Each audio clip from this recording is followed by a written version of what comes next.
Thank you very much for the introduction, and it's great to be with you here in Taranto.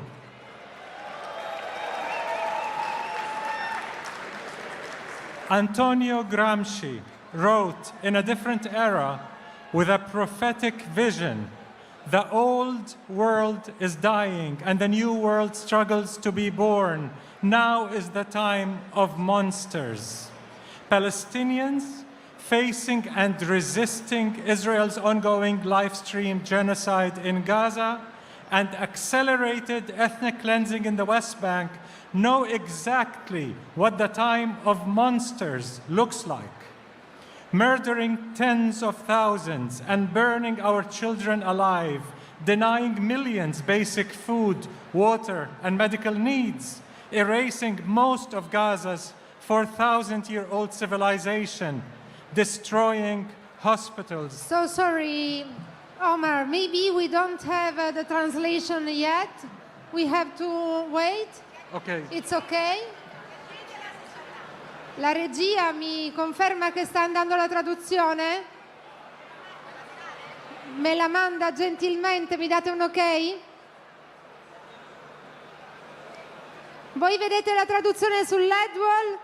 No, e allora fin tanto che non arriva vi racconto una cosa in più. Omar Barghouti è stato premiato con il premio Gandhi per la pace nel 2017.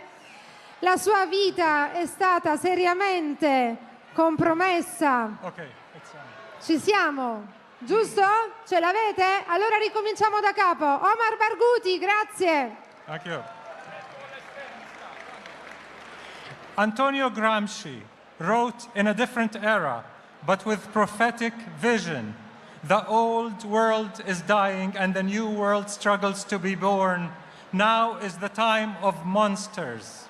Palestinians facing and resisting Israel's ongoing live-streamed genocide know exactly what the time of monsters looks like.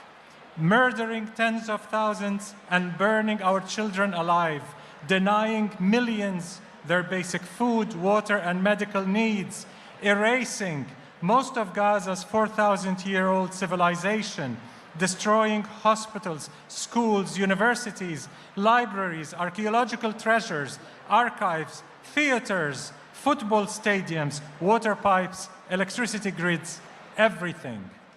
Israel and its US imperialist partners are taking the world to a might-makes-right era that buries international law and universal human rights, and thus threatens humanity at large.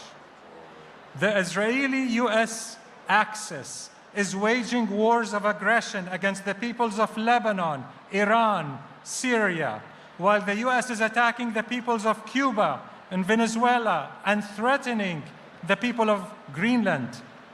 In this time of monsters, unity, intersectionality, solidarity, and clarity of our principles and our strategies become existential needs to save the people and the planet. On this International Workers' Day, Palestinian civil society, including the entire Palestinian labor movement, has called on workers' unions worldwide to uphold and defend the inalienable UN-stipulated rights of the indigenous people of Palestine, especially the right to live without military occupation, without apartheid, and the right of our refugees to return home and receive reparations. They've also called for escalating BDS pressure to end all state, corporate, and institutional complicity in Israel's illegal occupation, apartheid, and genocide. In this spirit, last year, trade unions in Italy, particularly dock workers, set a historic precedent, organizing a national strike in solidarity with Palestine, calling for a military embargo on genocidal Israel and for stopping the illegal transit of military supplies to it through Italian ports. When the Palestinian consensus calls for BDS, we're not begging the world for charity. We're calling for this meaningful solidarity, which begins with ending complicity. As the struggle that abolished apartheid in South Africa has shown, the strategic radicalism of BDS is the most effective form of solidarity. BDS campaigning is growing here in Italy, and as a result, several regional and city councils have begun to cut ties with apartheid Israel. Co-op supermarkets have joined the boycott. Sports fans and figures have passionately protested against Israel's sport washing of its genocide. Eurovision boycott is growing. This has all played a key role in compelling any to withdraw from the illegal Israeli gas exploration project in the Palestinian waters in front of Gaza. Your pressure led to this victory.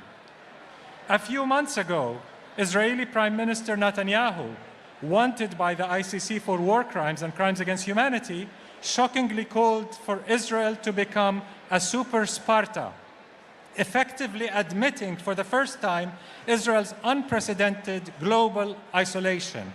Even the Adelson, Epstein-tainted US President Trump has warned Israel of this isolation, saying with his infinite eloquence, it was getting to be a little nasty out there in the world, and ultimately the world wins. You can't beat the world.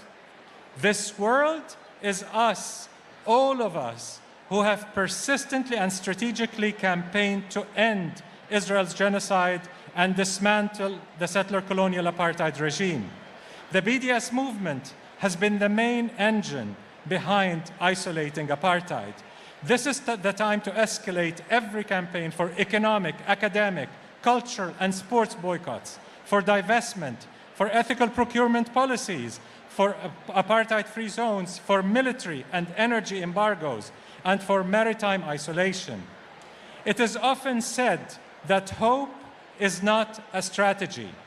Indeed, but colonizing the minds of the oppressed with hopelessness is always among the most fatal weapons wielded by the oppressors.